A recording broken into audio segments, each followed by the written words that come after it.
نحمده ونصلي ونسلم على رسوله الكريم اما بعد فاعوذ بالله من الشيطان الرجيم بسم الله الرحمن الرحيم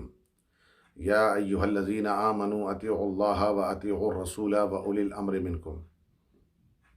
صدق الله مولانا العظيم ان الله وملائكته يصلون على النبي يا ايها الذين آمنوا صلوا عليه وسلموا تسليما اللهم صل على سيدنا ونبينا مولانا محمد وعلى آل سیدنا و نبینا مولانا محمد وبارک وسلم صلاۃ و سلام علیک یا رسول اللہ صلی اللہ علیہ وسلم۔ اللہ تبارک و تعالیٰ نے قرآن مقدس میں ارشاد فرمایا، اے ایمان والو اطاعت کرو اللہ کی، اطاعت کرو رسول کی، اور جو تم میں اولو الامر ہے اس کی اطاعت کرو، یعنی جو تم میں سچا رہبر ہے اس کی پیروی کرو، اس لیے کہ سچے رہبر کی پیروی کرو گے وہ تمہیں سچائی تک لے جائے گا جو تمہاری منزل ہے۔ لا الہ الا اللہ سچائی ہے، محمد رسول اللہ سچائی ہے، اسلام حق اور سچ ہے، قرآن حق اور سچ ہے، نبی کا فرمان حق اور سچ ہے۔ اس سچائی تک اگر تمہیں پہنچنا ہے تو سچے رہبر کے پیچھے چلو۔ اسی لیے قرآن ایک اور مقام پر ارشاد فرماتا ہے، فَاسْأَلُوا أَهْلَ الذِّكْرِ إِن كُنتُمْ لَا تَعْلَمُونَ، پس تم پوچھو ان سے، اہل ذکر سے پوچھو اگر تم نہیں جانتے۔ اسی طرح یہ اہل ذکر یعنی جو جاننے والا، جو تمہیں حقیقت علم تک پہنچاتا ہے، اسے اولو الامر کہا جاتا ہے، یعنی جو تمہارا سچا رہبر ہے، جو سچا، جو ٹروتھ لیڈر ہے۔ اس کے علاوہ ارشاد فرمایا ایک اور مقام پر، وَجَعَلْنَاهُمْ أَئِمَّةً يَهْدُونَ بِأَمْرِنَا، اللہ کے حکم سے کچھ لوگ صراط مستقیم کی طرف دعوت دیتے ہیں، کچھ ایسے امام ان کو کہا گیا، امام جو آگے چلنے والا، امام جو سچائی کی تعلیم دینے والا، اس امام کی بات کی ہے جو حقیقت علم سمجھانے والا اور جو عقیدہ سمجھانے والا، عقیدے کی سچائی سمجھانے والا، دین کی سچائی سمجھانے والا اور اسی راہ پر چلانے والا اور خود چلنے والا، اس امام کی بات کی گئی ہے۔ ورنہ کچھ امام تو ایسے بھی ہیں جن کے تعلق سے قرآن نے ارشاد فرمایا، وَجَعَلْنَاهُمْ أَئِمَّةً يَدْعُونَ إِلَى النَّارِ وَيَوْمَ الْقِيَامَةِ لَا يُنصَرُونَ، کچھ ایسے بھی امام اور رہبر ہیں جو جھوٹے ہیں، جو لباس دین کا اور اپنے آپ کو ایک رہبر، دین میں رہبر ظاہر کرتے ہیں۔ وَجَعَلْنَاهُمْ أَئِمَّةً يَدْعُونَ، کچھ ایسے رہبر ہیں جو تمہیں دعوت تو دیتے ہیں لیکن وہ دعوت جنت کی طرف نہیں ہوتی، صراط مستقیم کی طرف نہیں ہوتی، دین کی سچائیوں کی طرف نہیں ہوتی، عقیدے کی طرف نہیں ہوتی، بلکہ وہ نار جہنم کی طرف ہوتی ہے،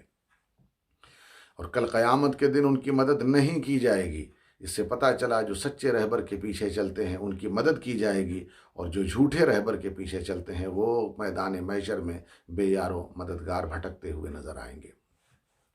انہی سچے رہبروں میں ایک رہبر کا نام، بڑے رہبر کا نام حضرت سیدنا شیخ عبد القادر جیلانی قدس سرہ السامانی ہے۔ حضرت سیدنا غوث اعظم،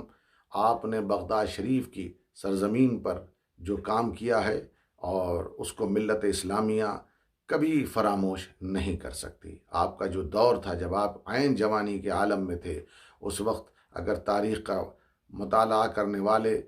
اس کا مطالعہ کریں، اور جو لوگ جانتے ہیں وہ خوب جانتے ہیں کہ وہ کیسا دور تھا۔ اس دور میں اگرچہ سیاسی طور پر مسلمانوں کا عروج تھا، لیکن عقیدے کے اعتبار سے، عمل کے اعتبار سے بہت بڑا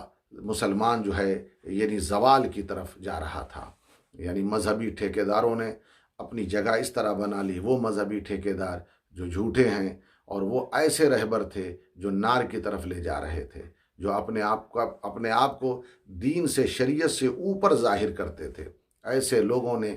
جگہ بنا لیا تھا اور وہ پوری مملکت اسلامیہ کو لیڈ کر رہے تھے۔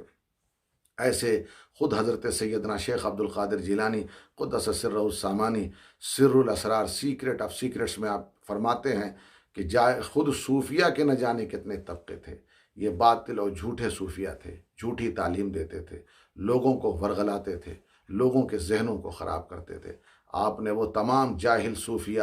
اور وہ جھوٹے لوگ جو شریعت کی تعلیم سے لوگوں کو دور کر رہے تھے، آپ نے ان کا مقابلہ کیا۔ آپ نے ان لوگوں کا بھی مقابلہ کیا جو خلفائے راشدین کی اہانت کرتے تھے، ان کا بھی مقابلہ کیا، اور نتیجہ یہ نکلا کہ عقیدے کے اعتبار سے اور عمل کے اعتبار سے آپ نے بغداد شریف میں بسنے والے تمام عمراء رؤوسا کی اصلاح فرمائی، لوگوں کی اصلاح فرمائی۔ اور چونکہ بغداد اس وقت مسلمانوں کا، مملکت اسلامیہ کا، کنگڈم آف اسلامیہ کا جو وہ کیپٹل تھا، تو اور نتیجہ یہ نکلا کہ بغداد کی تعلیم کا ہی اثر جو ہے سارے عالم اسلام میں جاتا تھا۔ غوث اعظم نے جب اصلاح فرما دی، اس کا اثر جہاں جہاں تک مسلمان بستے تھے وہاں تک اس کا اثر گیا، اور لوگوں نے اپنے عقیدے کی اصلاح کی اور اپنے بدعمالیوں کو دور کیا اور اپنے عمل کی اصلاح کی، اور صحیح اسلام اس سچے رہبر نے لوگوں تک پہنچا دیا۔ اور اس کا نتیجہ یہ نکلا کہ آج تک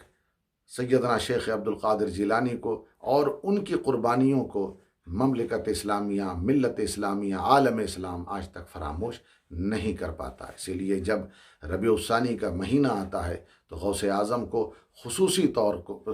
طور پر یاد رکھتا ہے اور ان کے لیے محافل ذکر سجاتا ہے۔ اسی طرح سے حضرت سیدنا شیخ عبد القادر جیلانی قدس سرہ السامانی کی تعلیمات میں سے ایسی تعلیمات ہیں کہ اگر آدمی اس کو اپنا لے تو وہ کامیابی ہی کی طرف جائے گا۔ آپ نے فرمایا کہ لوگو،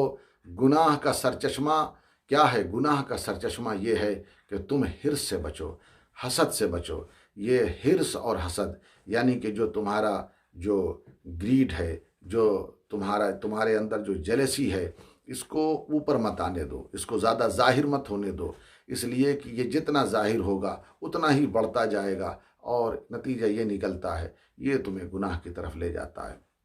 یعنی یہ وہ فاؤنڈیشن ہے جس پر گناہ کی عمارت تیار ہوتی ہے۔ اسی طرح آپ نے فرمایا ضرورت سے زیادہ غصہ، اس سے بھی بچو۔ یہ آپ نے لوگوں کی اصلاح فرمائی، اس لیے کہ غصہ، اس کا بھی نتیجہ جو ہوتا ہے، جو اینگر، غیر ضروری اینگر ہوتا ہے، اس کا بھی نتیجہ اچھا نہیں ہوتا۔ آپ نے فرمایا اگر تم کسی سے محبت کرتے ہو، خاص طور پر سچے رہبر سے، دین سے، اسلام سے اگر تم محبت کرتے ہو تو یاد رکھو محبت متابعت چاہتی ہے، یعنی کہ جب کسی سے محبت کرتے ہو اس کے پیچھے چلو۔ حضور اکرم صلی اللہ علیہ وسلم سے محبت کا دعویٰ کرنے والوں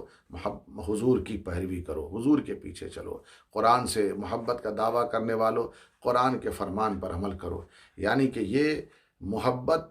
سچی محبت کہی جائے گی کہ جب محبت کرو تو اس کی تعلیم پر عمل بھی کرو، اسلام کی تعلیم پر عمل بھی کرو، قرآن کی تعلیم پر عمل بھی کرو۔ یہ تمہاری سب سے بڑی کامیابی ہوگی۔ آپ نے فرمایا کہ مسلمان کو کامیاب ہونے کے لیے چاہیے کہ اپنے مزاج کے اندر ایک عادت بنا کر کے رکھے کہ وہ توبہ و استغفار کرتا رہے، اور ساتھ ہی ساتھ توکل بھی کرے، یعنی اللہ تعالیٰ کی عطا پر جو بھی ہے اللہ پر بھروسہ کرے، قناعت کرے، جو مل جائے اسی پر قائم رہے، خوش رہے، اللہ کا شکر گزار بندہ بن کر کے رہے، تو اللہ تعالیٰ کی بارگاہ میں وہ ایک کامیاب بندہ ہے۔ حضرت سیدنا شیخ عبد القادر جیلانی قدس سرہ السامانی، آپ نے ایک خوبصورت اور بہت ہی شاندار آپ نے اصلاح فرمائی۔ یاد رکھیے گا قرآن کہتا ہے یا ایھا الذین آمنوا اطیعوا اللہ و اطیعوا الرسول و اولی الامر منکم، اے ایمان والو اطاعت کرو اللہ کی، اطاعت کرو رسول کی، اور جو تم میں اولی الامر ہے، جو سچا رہبر ہے، جو تمہیں سچائیوں تک پہنچاتا ہے، اس کے پیچھے چلو۔ اس کی ضرورت تین اطاعت دیکھیے، اطیعوا اللہ و اطیعوا الرسول، اس لیے ہے کہ یاد رکھیے گا کہ تمہارے مقابلے میں تین چیلنجز بھی ہیں۔ ایک تمہارے سامنے آنے والا جو ہوتا ہے وہ کافر ہوتا ہے، دوسرا آنے والا مشرک ہوتا ہے، اور تیسرا آنے والا منافق ہوتا ہے۔ تو تین چیلنجز جو تمہارے سامنے ہیں، اللہ نے ان تین چیلنجز کا مقابلہ کرنے کے لیے تین ایسے سسٹم کو اسٹیبلش کیا، یعنی کہ ان چیلنجز کا مقابلہ کرنا ہے تو تمہیں قرآن کے دامن سے وابستہ ہونا ہوگا، رسول اللہ کے فرمان سے وابستہ ہونا ہوگا، اور تمہیں ساتھ ہی ساتھ ان دعوتوں کے ساتھ ساتھ، یعنی کہ قرآن کی دعوت، قرآن سے وابستہ، حضور کے فرمان سے وابستہ، اور ساتھ ہی ساتھ سچے رہبر کے پیچھے چلنا ہوگا، تو ان چیلنجز کا مقابلہ آسانی سے کر سکو گے۔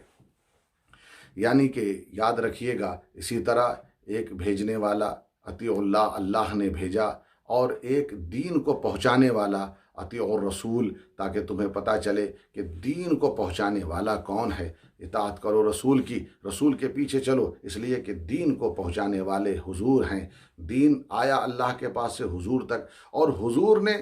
پہنچایا امت تک۔ پھر امت میں خرابیاں آئیں تو وہ اولو الامر، جو اولو الامر ہے، جو دین میں سچا رہبر ہے، وہ جب دین میں کبھی بھی خرابی آئی، لوگوں نے دین کے اندر خرابیاں شامل کرنے کی کوشش کی، تو اس کا ڈٹ کر مقابلہ کرنے والا اولو الامر سچا رہبر ہے۔ اسی لیے آپ کو اولو الامر کے پیچھے چلنا ہوگا، سچے رہبر کے پیچھے چلنا ہوگا۔ آسان لفظوں میں اولیاء اللہ کے پیچھے چلنا ہوگا۔ انفرادی طور پر اگر انڈیویجولی نام لوں تو حضرت سیدنا شیخ عبد القادر جیلانی کے پیچھے چلنا ہوگا۔ ان کے پیچھے چلو گے تو کامیابی ہوگی، اس لیے کہ ان کے پیچھے چلو گے تو وہ حضور کے پیچھے تمہیں چلائیں گے، اور حضور کے پیچھے چلنے والا کامیاب ہے، اس لیے کہ پھر اس کی منزل خدا تک ہوتی ہے اور خدا کا وہ قرب حاصل کر لیتا ہے۔ تو یہ تین اطاعت پر جو عمل کرتا ہے، اطیعوا اللہ و اطیعوا الرسول و اولی الامر، اطاعت کرو اللہ کی، اطاعت کرو رسول کی اور اولو الامر کی، اس لیے کہ یہ جو سچا رہبر ہے، یہ سچا رہبر جسے دین میں امام کہا جاتا ہے، یہ